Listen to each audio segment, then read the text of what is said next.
Dr. the Honorable Keith Christopher Rowley, Prime Minister of the Republic of Trinidad and Tobago, Senator the Honorable Franklin Khan, Minister of Energy and Energy Industries, the Honorable Stuart Young, Minister of National Security and Minister in the Office of the Prime Minister, Mr. Vincent Pereira, President, BHP Trinidad and Tobago, Dr. Sonia Scarcelli, Vice President, Global Exploration and Appraisal, BHP Petroleum, other representatives here today, members of the media, welcome and good morning.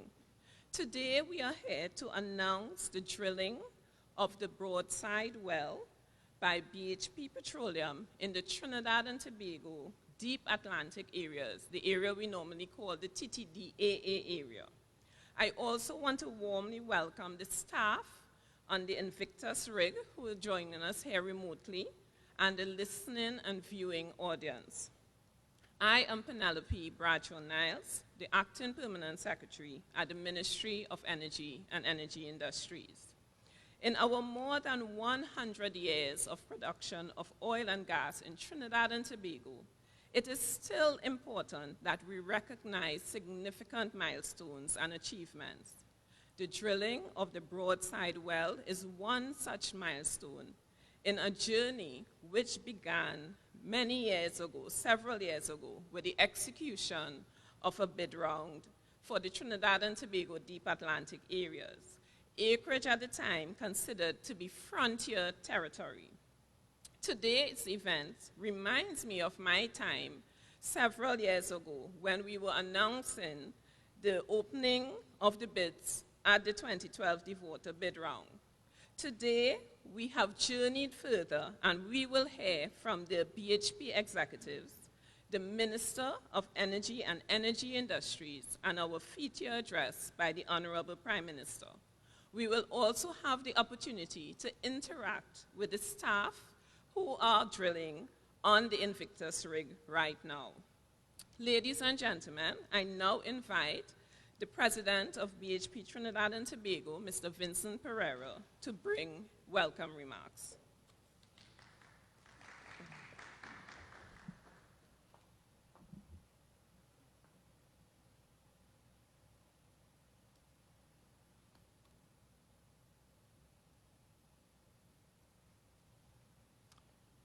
Thank you very much, P.S. Bradshaw-Niles.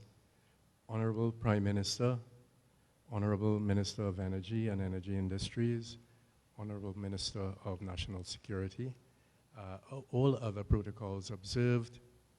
Ladies and gentlemen, good morning. It is indeed a real privilege. I feel very privileged to be able to be here this morning to provide a brief update on some of the activity that we have going on in Trinidad and Tobago. So I'm here as a representative of my company, BHP Trinidad and Tobago. We will focus a bit on the Invictus drill ship, which arrived in Trinidad in August and recently commenced drilling the Broadside well, which we are drilling jointly with our partner, Shell. If I could, I would now like to introduce Dr. Sonia Scarcelli. Sonia will be joining us virtually from Houston. This is the world we're in. And Sonia is our Global Vice President of Exploration. And Sonia is going to say a few words about the Broadside well and our deepwater program in general. Sonia? Good morning to everyone. Good morning, Vincent. It is a pleasure to be here this morning and have an opportunity to talk a bit about the activities in the Trinidad and Tobago deep water. First of all, the well, we're really excited. We've been drilling since August. We're looking to reach our first target on the Broadside well at the end of September. And this is a very exciting well we are drilling. We are penetrating a section that hasn't been drilled before. So we are looking to unlock a deeper potential that was not drilled in the previous drilling campaign. And we are testing for deep oil potential as we observed on the Leclerc well was drilled a couple of years back, if you remember. So we will go deeper than that. It is very exciting because on success, this well will open a potential for the entire deepwater region of the Trinidad and Tobago. And for us, of course, it's going to be very, very exciting. It's going to give us opportunity going forward and in the future. Other activities that are ongoing in Trinidad and Tobago, as you know, we have been very successful with our gas campaign, and we encountered gas in the past few years in 8 out of 10 wells that we drilled in the deep water, and mainly on the Trinidad and Tobago North licenses. Those at the moment are progressing. Both the appraisal campaign and the development plan are progressing, and we're looking at multiple options, both domestic and LNG plan. In terms of appraisal, we're really excited that we will be back in the next couple of years to complete the appraisal campaign and reduce really the volume uncertainty. That will be done in parallel to the development plan. So very exciting to see the project moving forward and more to come for sure. With that, I pass back to Vincent. Thank you. Thank you. Thank you very, very much, Sonia. So we're going to try a little bit of technology now. We have a live feed, as PS Bradshaw Niles mentioned. We have a live feed from the Invictus. The connectivity can be a little bit spotty sometimes, and that's really due to the location of the drill ship. It's about 132 nautical miles off of the east coast of Trinidad, but we'll give it a go. So at this point, I'll ask our head of drilling and completions for Trinidad and Tobago, Ben Kidd, who's also joining us virtually, to just take it from here with regards to the folks in the conference room on the Invictus. Thank you, Vincent. Good morning, everyone. Again, my name is Ben Kidd. I'm the head of drilling and completions for BHP in Trinidad and Tobago. What you're actually seeing is a live feed for the conference room on the Invictus, and you're actually seeing a live feed of the derrick looking out from the conference room back window. We tried to give you the best visual that we could versus a live tour, actually. So I was one of the individuals that actually came out on the tour last year with the group that toured the rig last year. So that was a good event. So I think they've got a pretty good picture of what it looks like. But so I'd like to maybe we've got a small rig team in the conference room on the rig. Go ahead and we'll let themselves introduce themselves. So thank you. Thank you very much. Okay, so over to the Invictus drill ship. Hopefully you guys are hearing us. Good morning, everyone. My name is Karim Jan, and I am a well site geologist at BHP. I possess a Bachelor's of Science degree in Geology from the University of the West Indies, Mona campus in Jamaica. I also possess a Master's of Science degree from the Royal Holloway University of London. I have just over 10 years experience working in the oil and gas industry, and I have been with the BHP team for 5 years now. I have been part of the appraisal and development campaigns in the Ruby and Angostura fields, and I have been fortunate to work on all the deepwater wells in Trinidad thus far for BHP. Good morning, everyone. My name is Delon Thompson, and I am an operations drilling engineer at BHP. I've been with the company for just over a year now. I'm actually from Tobago. I attended the Roxborough Secondary School at Roxborough, Tobago, before moving on to the University of the West Indies, St. Augustine campus, where I pursued my Bachelor of Science degree in mechanical engineering. Hi, everyone. Good morning. My name is Krishana Rambuli. I am a field engineer with Schlumberger since August 2019 as part of our Reservoir Performance Division, working with our reservoir sampling and analysis team. I also attended the University of the West Indies, St. Augustine campus, where I completed my bachelor's degree in chemical and process engineering. Hi everyone, good morning. My name is Laishan Tam. I attended the University of the West Indies, the St. Augustine campus, where I read for my bachelor's in petroleum geoscience, and where I am pursuing my doctorate in micropaleontology. I am a micropaleontologist at Biostrat JV Limited, and I have been doing biostratigraphy for BHP since 2019. And finally, my name is Owen King. I'm a drilling supervisor for BHP on board the Deepwater Invictus. I've been in the industry about 40 years and with BHP for 12. Honorable Prime Minister, I was on board last time for your visit. I enjoyed the tour that we had, and we're certainly glad to be back here in Trinidad. Very good. Well, thank you very much. The link worked, which is great. That was the first test. So thanks, Kareem. Thanks, Delon. Thanks, Trishana. Thanks, Lai. And thanks, Owen. And of course, thanks for all that you're doing out in the Invictus. And good luck with the drilling of the broadside well. So exciting times, and of course, a very exciting well. But for us, it doesn't stop there. Of course, the Invictus is very far away, 132 miles, as I mentioned. A lot closer to shore, probably about 30 miles right now. We have a fleet of about 6 marine vessels, included in which is a very large heavy lift crane barge, the DB50. And they're involved in the installation of the Ruby platform, which is happening as we speak as well. This is all very, very significant activity. And any one of these activities, whether it be drilling a deep water frontier exploration well, or installing an oil and gas platform for a new field development, these are by themselves very big, very complex, and of course quite high-risk types of activities.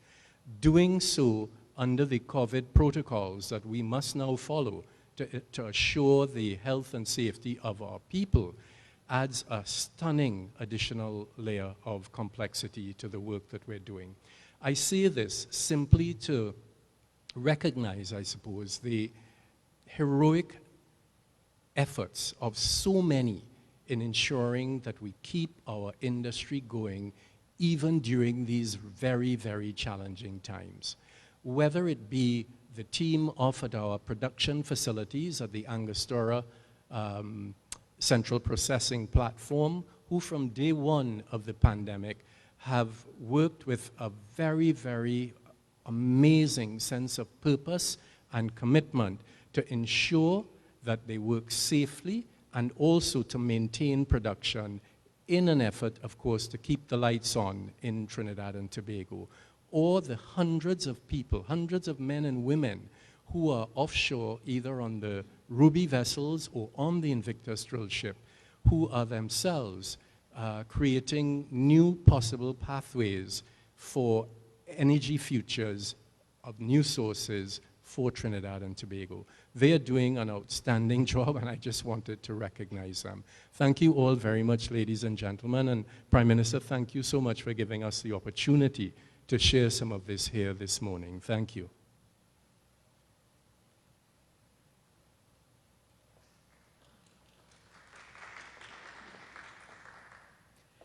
Thank you very much, Mr. Pereira and the other members of the BHP team.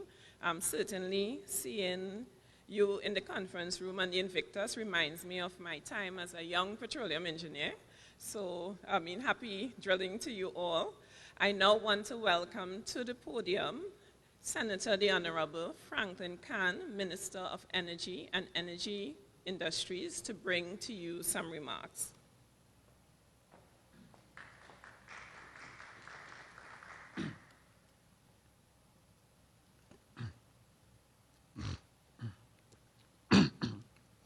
Thank you very much, PS Acting Bradshaw Niles. Dr. the Honorable Keith Christopher Rowley, Prime Minister of the Republic of Trinidad and Tobago. The Honorable Stuart Young, Minister of National Security and Minister in the Office of the Prime Minister.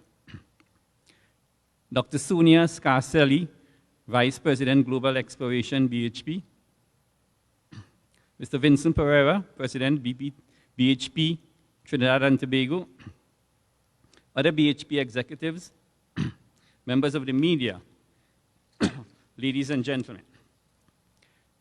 It is my pleasure to announce the drilling by BHP of the Broadside well in the East Coast Deepwater Block, TTDAA-3. On completion, if everything goes well, Broadside will be the deepest well ever drilled in Trinidad and Tobago. I wish to applaud BHP and all personnel associated with the project, who despite setbacks such as COVID, as Vince alluded to, have ensured the drilling of the well continues apace.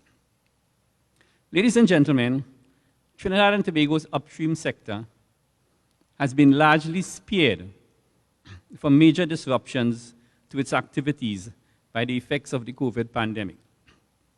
Oil and gas production have been maintained at levels required to meet demand, and planned investments, as in the case of the Broadside well, is on stream. The outlook for the sector in terms of productive capacity is positive. Both oil and gas productions are set to increase progressively in the near term. By 2022-2023, gas production is expected to stabilize at 3.8 BCF per day, and oil production is projected to peak, largely because of the Ruby project, at approximately 80,000 barrels per day. However, today's ceremony is in recognition that the future of the energy sector lies in our deepwater province. No production has yet come on stream from the deepwater blocks. However, there have been exploration successes which have added to the country's natural gas reserves. In the medium and long term, these exploration successes will manifest in hydrocarbon production. There is the view that our land and shallow water acreages have reached maturity. However, technology in the form of 3D, ocean bottom node survey, better known as OBN, and other technological advances have given these provinces a new lease of life. To date, all hydrocarbon production comes from land and shallow water acreage. Based on current reserves and new projects in the pipeline, oil and gas production will continue to be well served from our land and shallow water hydrocarbon provinces. Additionally, oil and gas production occurs mostly in the Southern Basin and the Columbus Basin, both onshore and offshore, south of the Central Region. There are some exceptions, namely the Angostura field, some pioneering work by BHP here again, and the Tabakid field in the Central Range, and the Couva Marine field, which is now developed as the Iguana field by De Novo in the offshore Caroni Basin in the Gulf of Paria. The deep water area, ladies and gentlemen, is located approximately 150 kilometers off the east coast of Trinidad, and is positioned in the Barbados accretionary prism on the lower plate of a complex, obliquely convergent plate boundary. The deepwater license area of Trinidad and Tobago has had a long and complex tectonic history and can be summarized in three tectonic phases, namely the Jurassic to early Cretaceous rifting, late Cretaceous passive margin, and Cenozoic convergence. Sorry for the technical language, but it is very important. Until the advent of BHP, except for few exploration wells, it was largely an untested hydrocarbon province. In terms of oil and gas potential, I'd like to draw your attention that there are three analogs that are relevant. The first is the Guyana-Suriname Basin.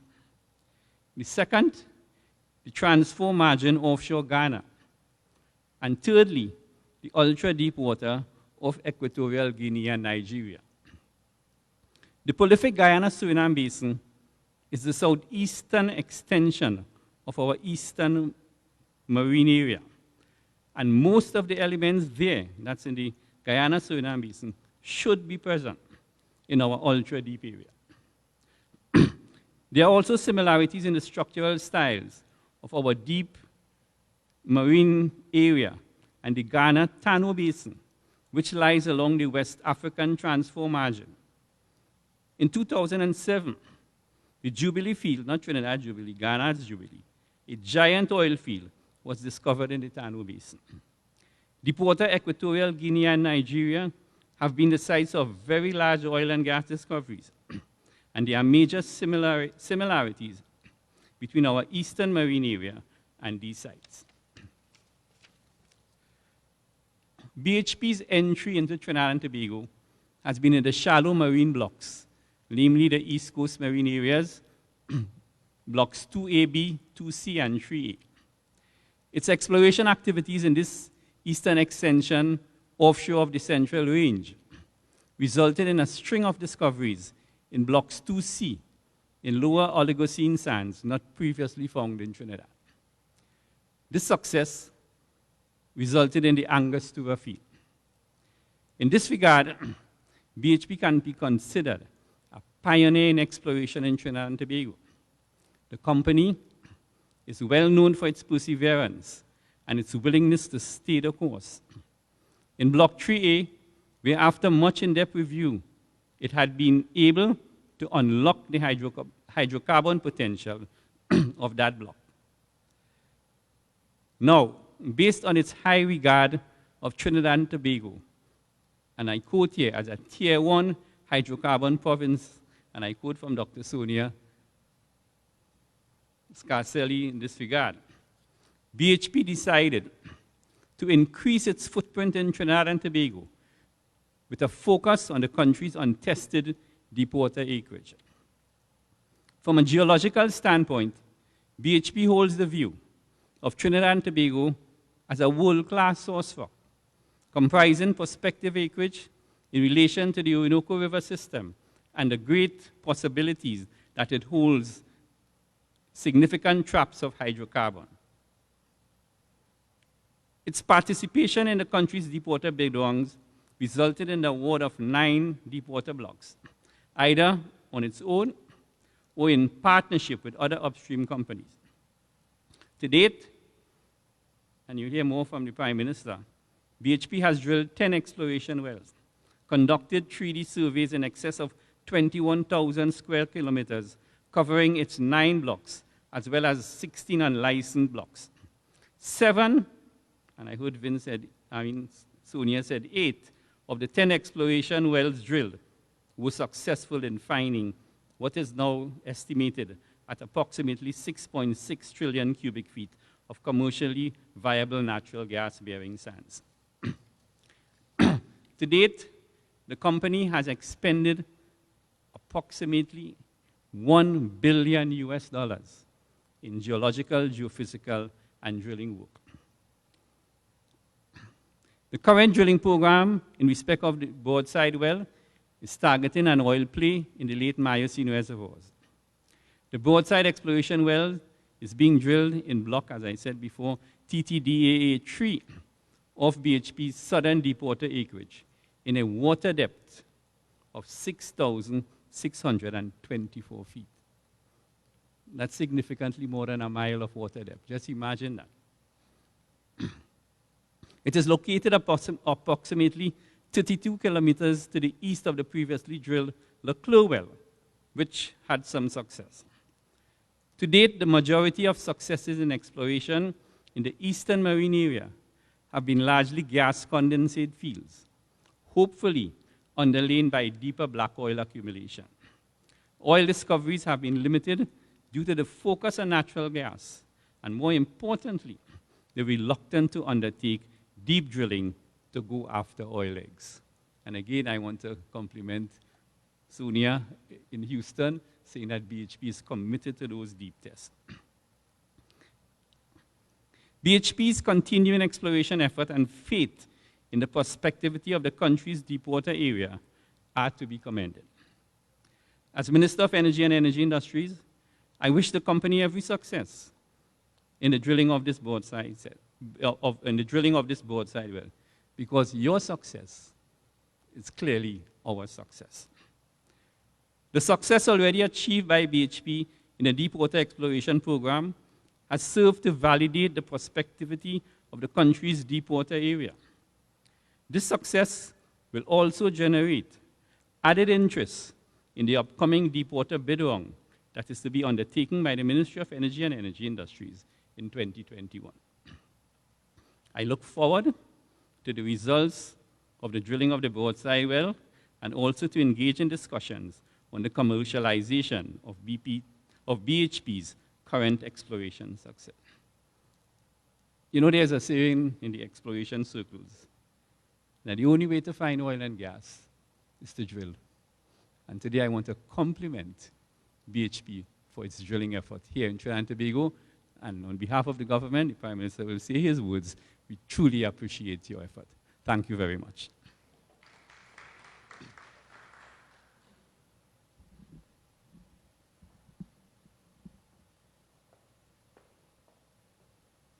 Thank you very much, Minister Khan, for your remarks. Indeed, it is a partnership between the government of Trinidad and Tobago and those at the ministry, together with the companies such as BHP, which can promote the continued investment and development of the energy sector. So again, thank you very much, Minister Khan. Thank you very much, Mr. Pereira. I now want to invite Dr. the Honorable Keith Christopher Rowley, geologist by profession, no stranger to this industry, and Prime Minister of the Republic of Trinidad and Tobago, to come to the podium to give the feature address for this morning.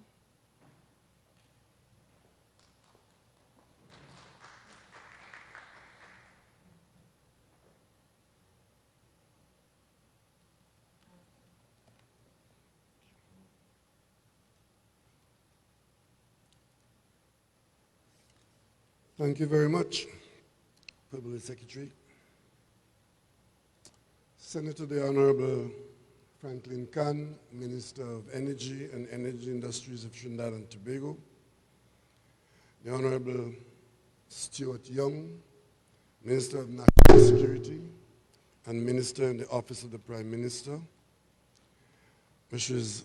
Penelope Bradshaw-Niles, Permanent Secretary in the Ministry of Energy and Energy Industries, Dr. Sonia Scarcelli, Vice President, Global Exploration and Appraisal, BHP Petroleum, Mr. Vincent Pereira, President, BHP Trinidad and Tobago, other BHP executives, Mr. Mark Luquan, Managing Director of National Gas Company of Trinidad and Tobago, the Invictus crew, and geologists in particular, engineers and other specialists at station on board, particularly those of us who are from Mason Hall and Bell Garden, members of the media, ladies and gentlemen. Permit me to add in the salutation the Prime Minister of Barbados, who initially should have been here with me today. It was our plan to be on board ship today for this very historic development and introduction to the national population. However, Prime Minister Motley was supposed to have joined me in Tobago, and then we would have gone on to Invictus. But given the exigencies and the requirements of the COVID issues, Prime Minister Motley could not be here today. But I'm sure that she is following us very closely because, as you may have heard, we are down in Block TTAA 3, which is right on the border of Barbados.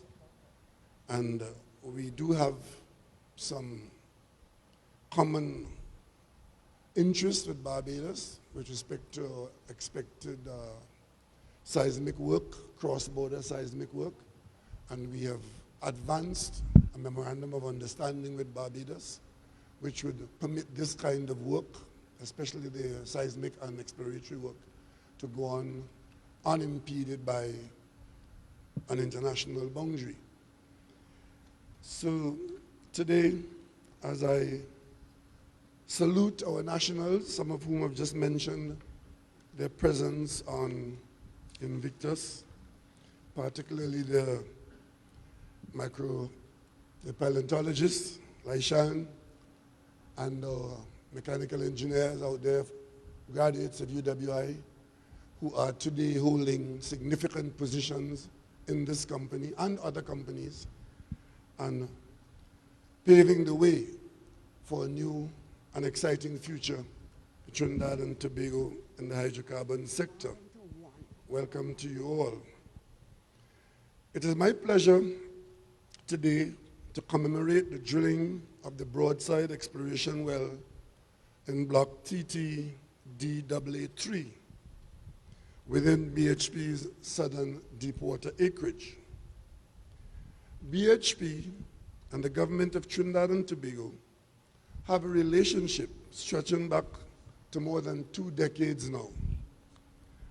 As the Honorable Minister of Energy and Energy Industries would have mentioned, in addition to work done in the shallow marine blocks in the East Coast Marine area, BHP and its joint venture partners were awarded 9 deepwater production sharing contracts during the period 2012 to 2014.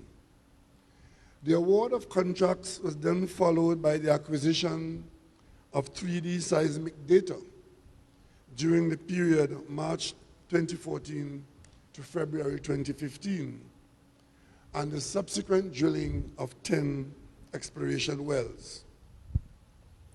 The drilling of the exploration wells took place in 4 phases, using the very same Transocean Deepwater Invictus drill ship that is being used for the Broadside well today. During the first phase of the drilling campaign from May 2016 to December 2016, the Leclerc 1 and Borokee 2 wells were drilled in blocks TTD, AA5, and 23A respectively. During the second phase of the drilling campaign from June 2018 to October 2018, the Victoria 1 and Conception 1 wells were drilled in block TTD-AA5, and Bongos 2 was drilled in block TTD-AA14. The third phase of the drilling program ran from February 2019 to June 2019, during which Tuck 1 and Bele 1, these wells were located in blocks 23A, and the Hi-Hat 1, that well was drilled in block TTD-AA14. Phase 4, from August 2019 to October 2019, resulted in the Boom 1 and Carnival 1 wells being drilled in block TTD-AA14. In between the first and second phases of drilling, I visited Australia in May 2018, where I met with the senior executives at BHP in Melbourne. There we discussed in detail BHP's continued investment and presence in Trinidad and Tobago. I impressed upon them the mutual benefits to both Trinidad and Tobago and BHP of this deepwater exploration program. We both agreed and were committed to this success. This visit was important because it was a time when BHP was rolling back its presence internationally and was moving back to its core business. And we here in Trinidad and Tobago were in some danger of being left out of the new BHP expenditure program. And the competition for investment funds was such that there was no guarantee that this exploratory and pioneering work in Trinidad and Tobago would have continued in the way it is continuing now. However, as a geologist, I genuinely believe what the minister has just said. Maybe we geologists are over-optimistic, but it's our profession looking into the earth, that we remain an area of significant hydrocarbon potential, and the provenance which Trinidad and Tobago lay claim to is an area which is still exciting for geological exploration. I'm pleased that those discussions in Melbourne resulted in the decisions to continue to invest significantly in these pioneering works in Trinidad and Tobago. Today we are one of the few areas in the world where such exploration is taking place in the deep water, especially in the new deep water zones.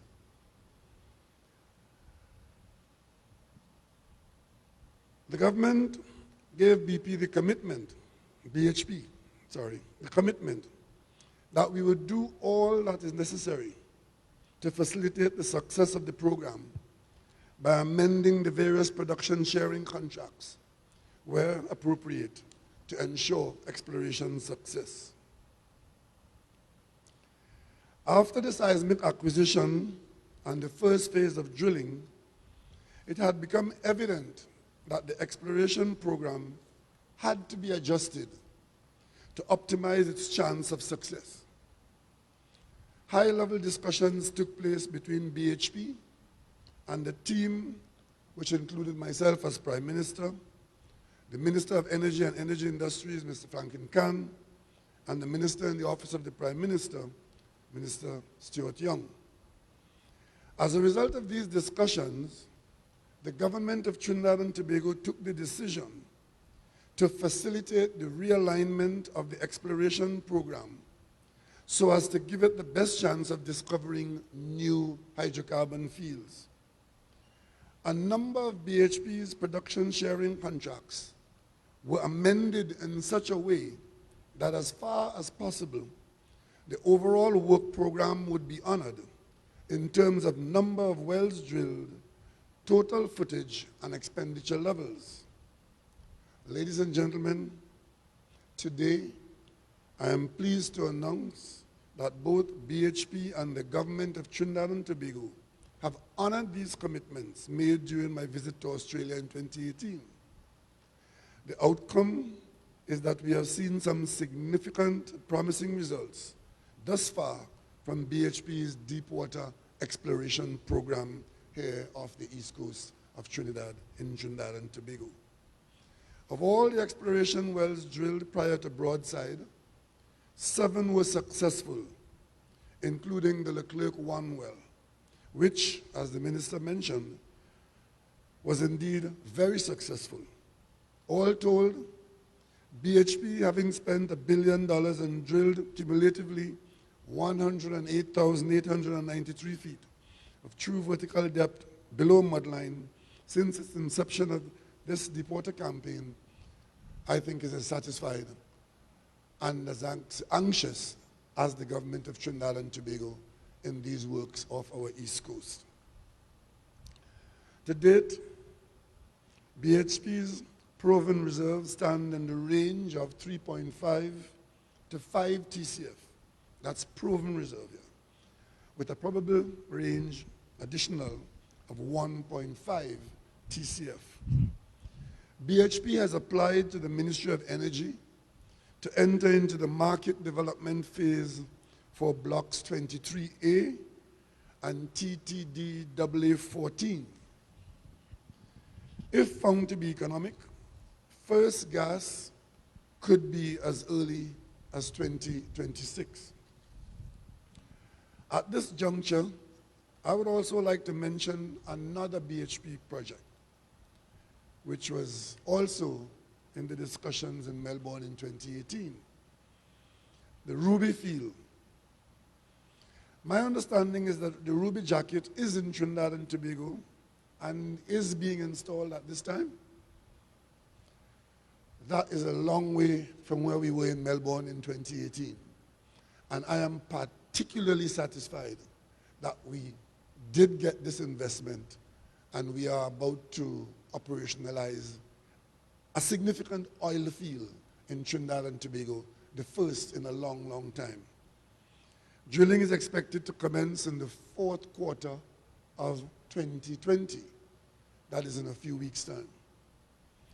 Peak oil production is expected to be 16,000 barrels of oil per day in the first quarter of 2022, with first production in November of 2021. Ladies and gentlemen, BHP has been consistently making history in Trinidad and Tobago. When BHP conducted its 3D seismic survey of over 21,000 square kilometers, which was done during the period March 2014 to February 2015, it was the largest deepwater seismic survey in the world at that time. This is particularly noteworthy given the small size and acreage of Trinidad and Tobago's deepwater resources. However, with our commitment with Barbados and our mutual interests in this matter, it is my expectation that further seismic work will take place, hopefully in the not too distant future, and maybe as large or larger than this one that was done in 2015. And now, BHP is gearing up to make history again. Several of you in attendance today are probably familiar with the intimate details of Broadside Exploration Well, and you may be acutely aware of its significance. However, allow me to expand on its significance for the benefit of those persons who may not be technical in their background or unaware of how important this development is. The Deepwater Invictus drill ship has been here for just under a month now, and drilling is well underway. The Deepwater Invictus is no stranger to our waters. I had the incredible experience of visiting and touring the Deepwater Invictus many times, most recently in May 2019. And I never failed to be amazed by the complexities of the vessel and the skill of the staff that operate it. And today's instruction was that all Tobagonians should wear a uniform, so that's why I'm wearing mine.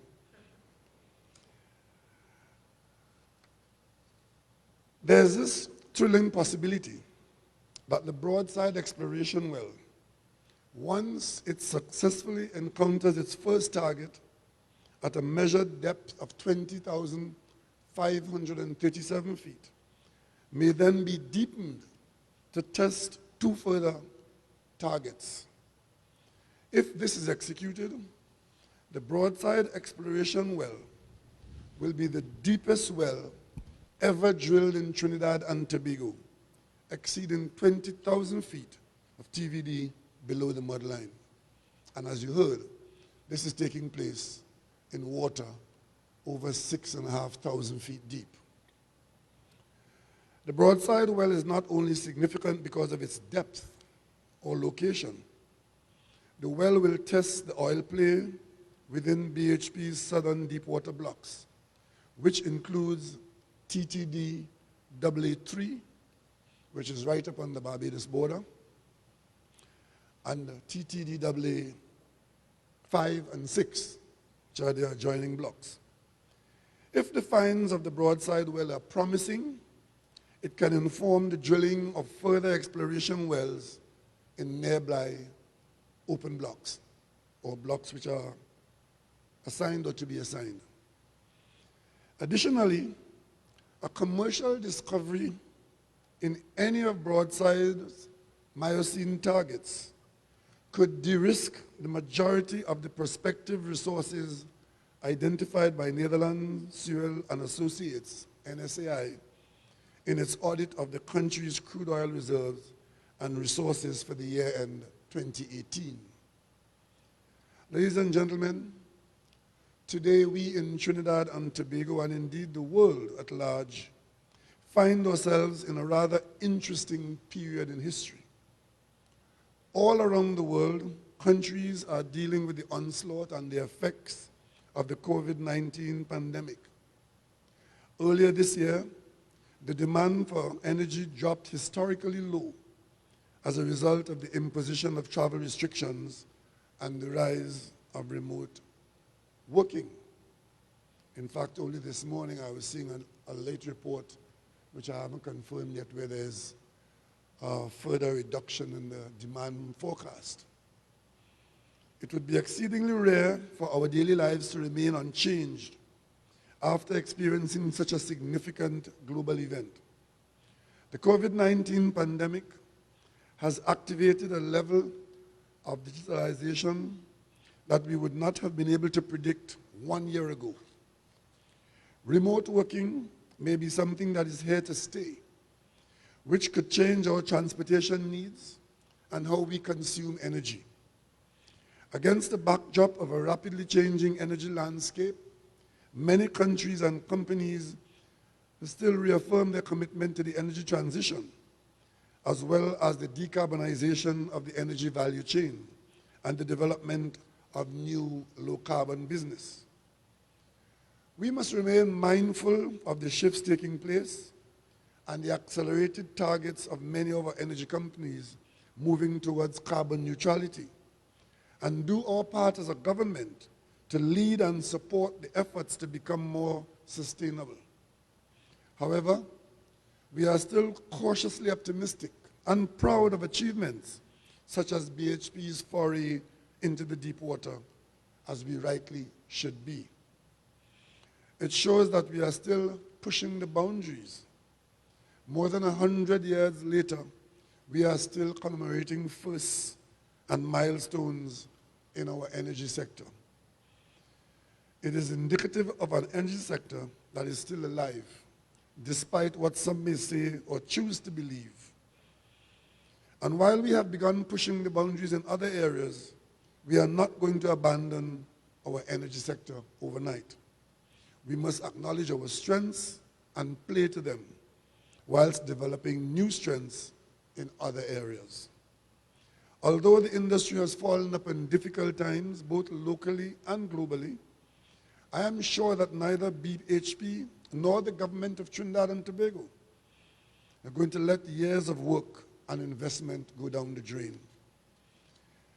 I have been following BHP's deepwater exploration program with great interest over the years, and I am pleased to bear witness to some of the results of the years of perseverance, commitment, and investment on the part of BHP and its joint venture partners. The expenditure for Broadside, this well alone, is roughly $85 million US. Exploration, and especially deepwater exploration, requires very high capital investment. That is the nature of the business. And when difficult times befall us, we must adapt and persevere to make good on these and similar investments. I'm well aware that we are only partway there, and that is even if there is a significant oil find. There may be other hurdles that stand between these discoveries and their commercialization. The reality is that these challenges may be greater than the ones we have faced in the past, because of the fact that commercialization in deep water would be relatively new territory for us. However, as we have done in the past, we have capitalized on our entry into new frontiers by adapting and learning quickly. This may be an opportunity for local companies and local talent to upskill and become versed in deep water operations. I expect there will be the need for such skills and experience as we move with agility and sharp focus to develop the substantial hydrocarbon resources in the deep water. And that is why I was so pleased to meet so many of our young nationals on board as I visit this ship, and to hear them this morning mentioning their presence, and I'm sure as eager as I am, or more so, in the results of the work that is taking place as we speak. Ladies and gentlemen, today I would like to take the opportunity to reassure you that BHP remains an important partner for us here in Trinidad and Tobago's energy sector, and that the government of the Republic of Trinidad and Tobago remains committed to continuing our work with BHP and all other stakeholders for the benefit of all the citizens of Trinidad and Tobago. On that note, I would like to close by congratulating the teams at BHP, its joint venture partner Shell, and the staff at the Ministry of Energy and Energy Industries, and everyone else who was involved in bringing this venture to fruition. I look forward to the results of Broadside Exploration Well and what it holds for the future of deepwater exploration in Trinidad and Tobago. I would like to pray for and wish safe operations to all those on the rigs, traveling to and from the rigs, and those engaged in handling the equipment, and all of us who are facing the threat of the COVID-19. May we all be safe, and may God continue to bless all of us in Trinidad and Tobago and across the world, particularly in the energy sector. Thank you.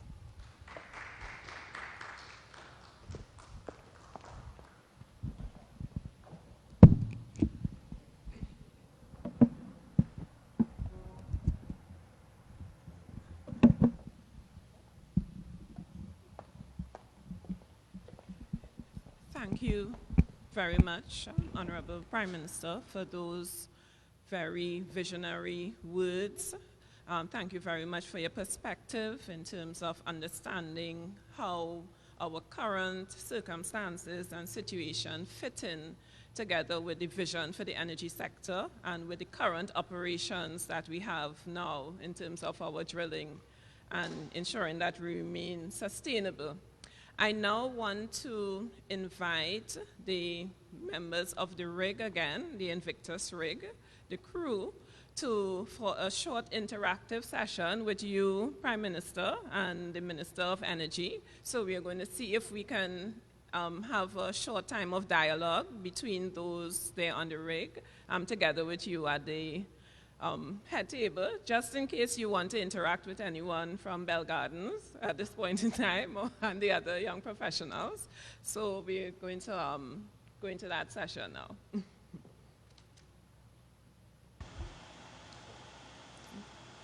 So just testing those at the rig. Hi, are you hearing? Are you able to?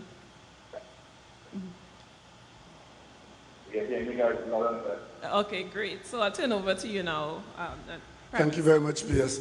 I just want to talk to Laishan for a minute. Laishan, what is your PhD subject area? What's the specific of your PhD study now?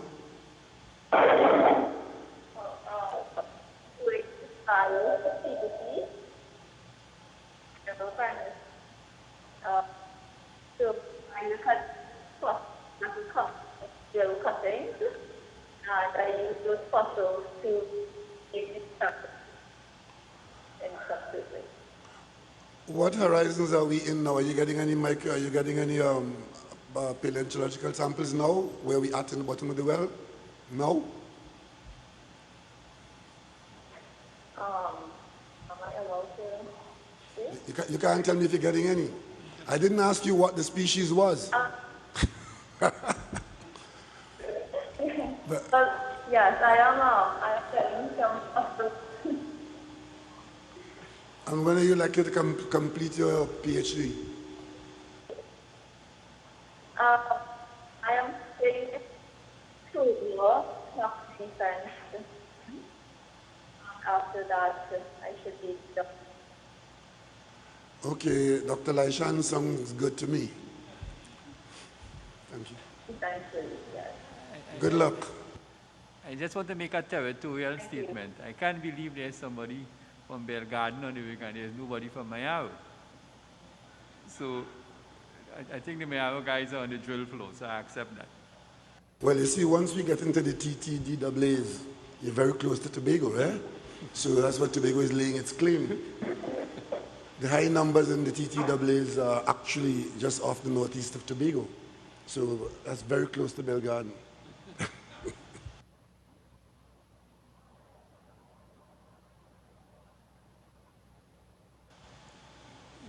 When are you guys programmed to start back to make new hole, to start drilling new hole?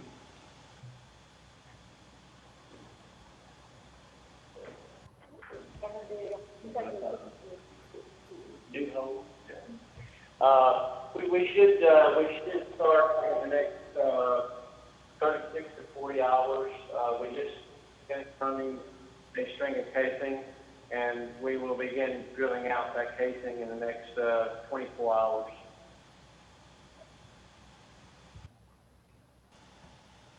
Okay, well, good luck, be safe, and you know the well is your life. Treat it the way it's supposed to be treated. Your prime mission is the drill to completion, the drill to the TD, to drill within the cost. I'm monitoring the cost every day. It's still substantial, so you guys have to make sure that nothing untowards occur, especially in terms of cost management. Bearing in mind that safety is paramount in drilling operations. That's my story, and I'm okay as we speak. Yeah, well, I'm following the daily reports, and I'm very excited to see how much progress you've made so far. I'm sorry we had a little delay the last few days because things were going so smoothly. I want to let the team in Houston know that we too here are following you.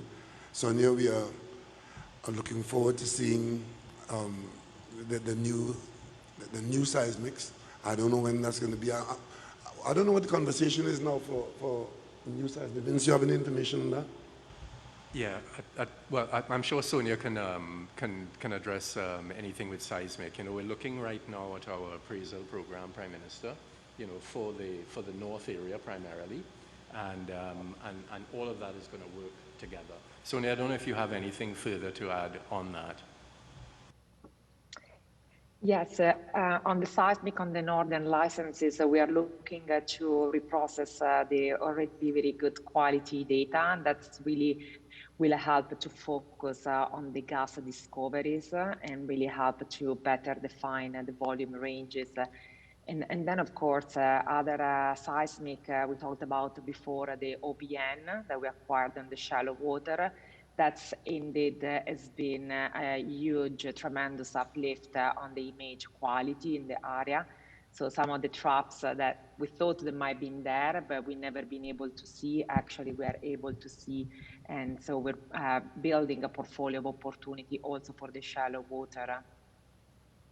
Are you paying any attention to the work that we are doing with Barbados, which should allow you to do longer lines off the northeast across our territorial border?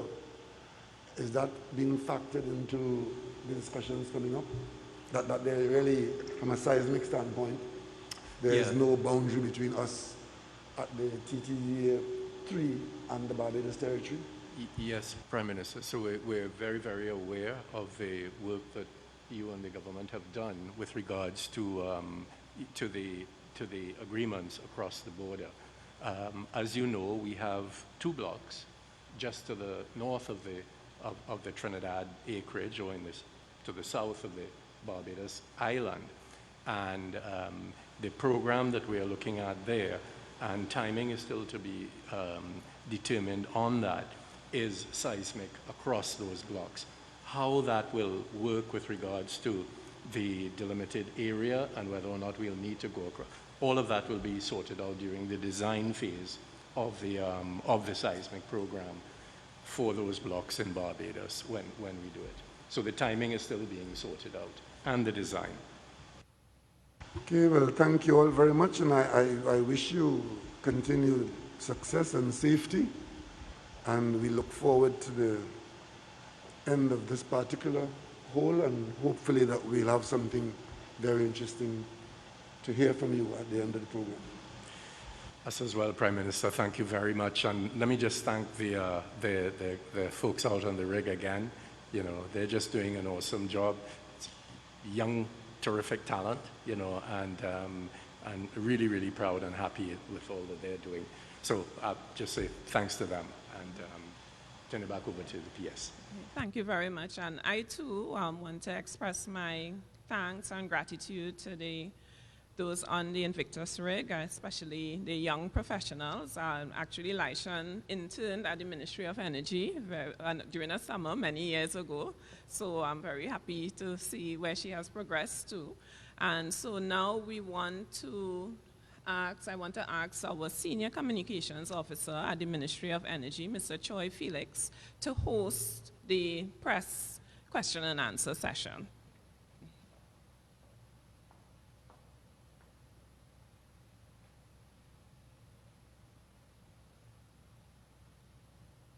Good morning, everyone.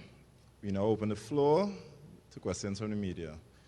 So, media, you can approach the mic, say the media house, your name, and ask your questions, please. Hi, good morning. Morning, yes. Curtis Williams from the Guardian Media. Just trying to find out this 5 to 6.6 TCF of natural gas that BHP has discovered. Can you say how much of that is in the northern license and how much of that is in the clerk? That's the first question. Second question I want to ask quickly is whether or not the drilling of Broadside, which is going deeper than the clerk and Victory and Conception, if that doesn't work out in terms of the concept, where do you go from then? And the third thing is, what's the kind of timeline in terms of the appraisal drilling in blocks 14 and 23? Sonia, I don't know if you were able to hear the question. The first one was with regards to the discovered resource at this point. What we have announced at this point, as the Prime Minister indicated, you know, is 3.5 TCF in the northern area. You know, of course, there is hopefully potential upside on that, you know, and a lot of the technical work associated with that is ongoing as we speak. We have a full team that stood up that's looking at the technical work on the subsurface. At the same time, we have people that are looking at the options that we would have to be able to bring the hydrocarbons to surface and how we would be able to produce it. And we have a team looking at the commercialization side of the resource as well. So that's what we've indicated for the north. Sonia, I don't know if there's anything you would like to add on that. That's correct, Vincent. We are on the process to report reserves for the discovered resources, but we are following our internal process that complies with the ASX rules. So what we reported is the 3.5 TCF for the north, and then of course we do see upside potential. To that, I tie back the question on the appraisal. So we are actually progressing the appraisal campaign. We went recently through what we call the gate zero for our internal investment process. So we're moving forward to the next phase of the investment process. We're also looking at, we're also working with our partner BP to move forward the appraisal campaign. And at the moment, we are keeping option open whether it will be next year, in the middle of the year or toward the end. Either option are viable. The other question that was around the result of Broadside. So the two main uncertainty that we are trying to investigate with this well are reservoir presence on the deeper section, on the Miocene, both in the middle and the early Miocene. So that is the first uncertainty risk that we are trying to answer. And the second one is effective migration of hydrocarbon from the Cretaceous source rock. So those are the two primary risks. So the well will give us information on either, and I would say from there, we do have, on a success case, a portfolio of opportunities that we want to pursue, both in the licenses and as well, we will have a better view of the overall basin. On a failure case, it really depends what is the failure mechanism. It could be reservoir or migration, but that will give us a lot of information to really go back and understand where to go next. Today is a little bit early to make any assessment given where we are on the well. What I can say is that so far we are getting good depth in terms of prognosis. So our estimates, pre-drilling estimates, are quite spot on compared to what we are seeing on the well. But more than that, it's just really early stage. We are probably around 2,000 feet still from the first target, and at least another case in point. So as I say, the first target, the LM17, will be penetrated at the end of the month. And from them, we will have certainly more information. Just let me add that the Prime Minister indicated in his address, BHP has applied to the Ministry of Energy and Energy Industry to enter into the market development phase, which is the next step from exploration for blocks 23A and TTDAA 14. That's in the northern acreage, and that's the first step in the declaration of commerciality. So all the required steps are taking place, and BHP's application to go into the market development phase is clear indication that the reserves look good and they are willing to proceed with the studies and the appraisal and drilling as they see necessary. We have a question from Candice Johnson, Tobago Channel 5. What does Tobago stand to benefit since Block 23 is closer to Tobago than Trinidad? And how will this new drilling venture affect the supply of fish in the area?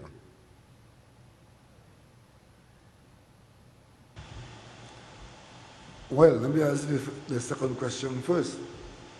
I don't know that the efforts that we are making 1 mile deep is to catch any fish, so I don't think it will have any effect on the supply of fish.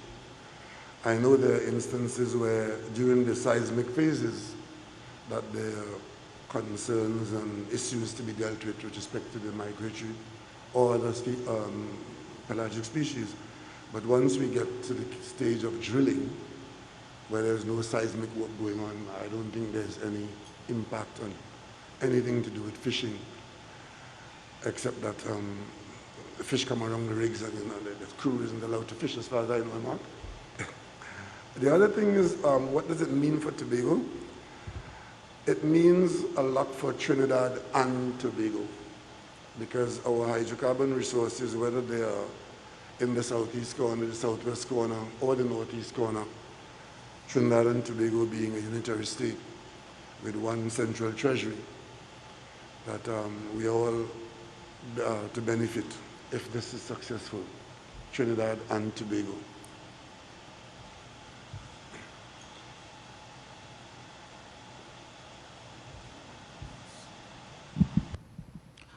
Yes, good morning. Julian Neves from Newsday. Good morning, Prime Minister, members of the panel. My first question, either to Mr. Pereira or Sonia, what she's saying is very early with, on the broadside.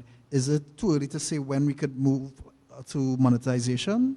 Then I'll ask my second question after. Yeah, if I could, and then maybe Sonia, you can add. So the process that we're in right now, of course, is drilling frontier deep water exploration well. As Sonia indicated, we're drilling stratigraphy rocks that, at the depth that we're going to, that we have not seen before. So there's a lot that we're going to learn from this well. Hopefully it will be a success, but we will define success in different ways. One is that we find hydrocarbons, hopefully. The other, of course, is all that we learn with regards to how the rocks work and how the system, the petroleum system, possibly works in that area. When we are successful, if I can be a little bit confident, there's a long time ahead of us with regards to what that could yield in terms of future production. On a typical sort of deep water development, as was indicated earlier, if we are able to monetize or commercialize the North gas discoveries, we're looking at first production in that sort of 2026, 2027 sort of timing. That gives you a sense of the amount of time that is required to be able to move one of these very, very large discovered deep water resource opportunities forward. And that will give a sense as to what could be at play if in fact we're successful with the broadside well. Sonia, I don't know if there's anything else you can add on that. That's correct, Vincent. We are a little bit early days to understand what we have, and we will wait for the reservoir to come in. I would say, based on our models for development for the deep water on an oil case, we're looking on a success case for a first production in the late 20s. Now, as you can imagine, the timing is a range, so we are looking at anything between the 27, 28 to the 29, 30s. That is really what will be on a case of a success case on a first production. Of course, scale, materiality, and the results of the well will really allow us to better understand what type of development we are looking at as well. But as I said, encouraging so far, but still early days. Till we really drill through the reservoir target and we encounter hydrocarbon, it's premature to say. Of course, I cross my finger, and we're really excited, but still early stage. Okay. Yes, and my second question would be to Minister Khan. As we are entering this new frontier of deep water exploration, are we going to see any type of incentives for more deep water drilling, possibly any amendments to the supplementary petroleum tax or anything like that? Well, these taxation matters really fall under the remit of the Minister of Finance, but obviously Ministry of Energy is there to advise. Supplemental petroleum tax really doesn't have a bearing on deep water exploration per se. That has to do with the marginal fields, and the Minister of Finance did in fact make a commitment through the PNM manifesto that we will be looking at the supplemental petroleum tax, and we will keep to that promise. Further incentives for exploration, I mean the greatest incentive for exploration is attractive acreage. And I think based on what Sonia has said and what BHP has articulated, Trinidad continues to have attractive acreage for exploration. If incentives are required later on in terms of bringing marginal reserves to commerciality, the government will obviously be willing to look at that. But as far as exploration census stricto is concerned, the best incentive for that is attractive acreage, and that is what we have in Trinidad and Tobago. Thank God for that.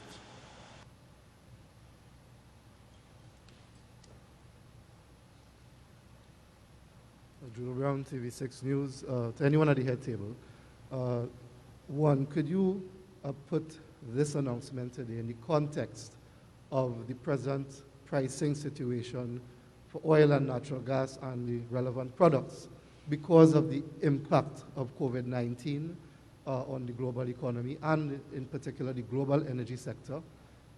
Two, there was a mentioning of amendments to production sharing contracts. Could we get a sense of what that meant, a little more detail on that? And also, because Mr. Pereira, you've been very optimistic, but we do know that it's a risky business. If, in fact, the broadside well does not turn out as you would hope, what happens in a situation like that in terms of write-offs or anything in such a situation, if that occurs? Well, let me just say that we are now approaching the fourth quarter of 2020, reporting activity now. But this activity would have been spawned, Vince, I would say 5, 6 years ago. And you would have heard us talking about blocks which are being considered for 2026. Well, I trust that we are not going to be in a situation to be COVID-bound or COVID-controlled in 2026. However, we are cognizant of the fact that there's a changing market for hydrocarbon products. And given the intention to replace some consumption, either by not consuming it at all or replacing it by new energy sources, that there will be changes going forward. However, notwithstanding all of this, the projections are that even, in the medium term of the decade and decades ahead, that there still would be a hydrocarbon market. And that is why the work you're doing now, the product will find its way into that market, because it's a material being consumed. What is being consumed today is not going to be available to be consumed 5 years from today. You'll have to replace it. So basically these investigative and exploratory work are basically to replace what you're consuming now in a continued consumption curve, even though the curve may not be as high as it was this year, maybe next year. So in short, what I'm saying is that we anticipate that there will be a hydrocarbon market, and we would like to be a supplier to that market whenever the market calls, even though it may not be the only product being used, or the prices may not be the same. But once the market exists, some kind of pricing would be there. And to do that, to be there in a future market, you have to do all this work now. The geological work first, then the seismic work, and then you start spudding exploratory wells, then the delineation wells, and then, of course, only then, when you are commercially successful, that you are in a position to contribute to the market. I mean, we haven't mentioned the word pipeline yet. If any of this is to come to market, serious engineering work has to take place to conduct it from where it is to a place where it can be offloaded. So these are all the things that have to happen today for not only tomorrow, but for the years ahead. So if the question really is whether we are in a business that is dying, the answer is no. The business might change a bit, but given the need for global energy, there will be in the foreseeable future some demand for hydrocarbon products, even though the expectation is that that demand would be dampened a bit, and the production of other kinds of energy would keep increasing. With regards to the amendments to the production sharing contract, you will recall that we said 9 deepwater production sharing contracts were signed. Now, each production sharing contract has a specific work program according to that specific contract. But as the exploration program commenced and continued, what we found in conjunction with BHP is that certain blocks with a committed drilling program, for example, were less prospective than other blocks.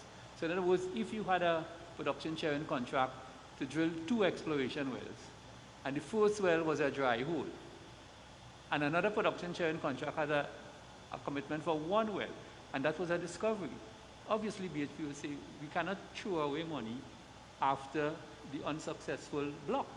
So if they can migrate that additional wealth to the block that has found gas, and that is the flexibility that was offered to by the government and the Ministry of Energy and Energy Industry, bearing in mind, as the Prime Minister said in his address, that overall, the overall program commitment was kept.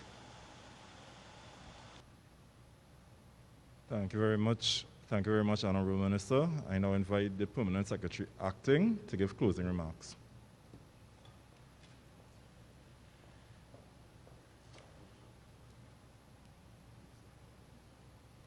Thank you very much. I want to now, in closing, thank all of our speakers. I want to say thank you to the Honorable Prime Minister for his insight and the comments and the overview that he would have given today during his remarks to us. I want to thank the Minister of Energy, Senator the Honorable Franklin Khan, for his leadership as we move forward in the energy sector. I want to thank Mr. Vincent Pereira, Dr. Scott Shelley, and the team at BHP and those on the Invictus rig for their continued investment and commitment to working with Trinidad and Tobago in the energy sector. We at the Ministry of Energy and Energy Industries will continue to work together with you, BHP, and all other stakeholders for the sustainable development of the energy sector.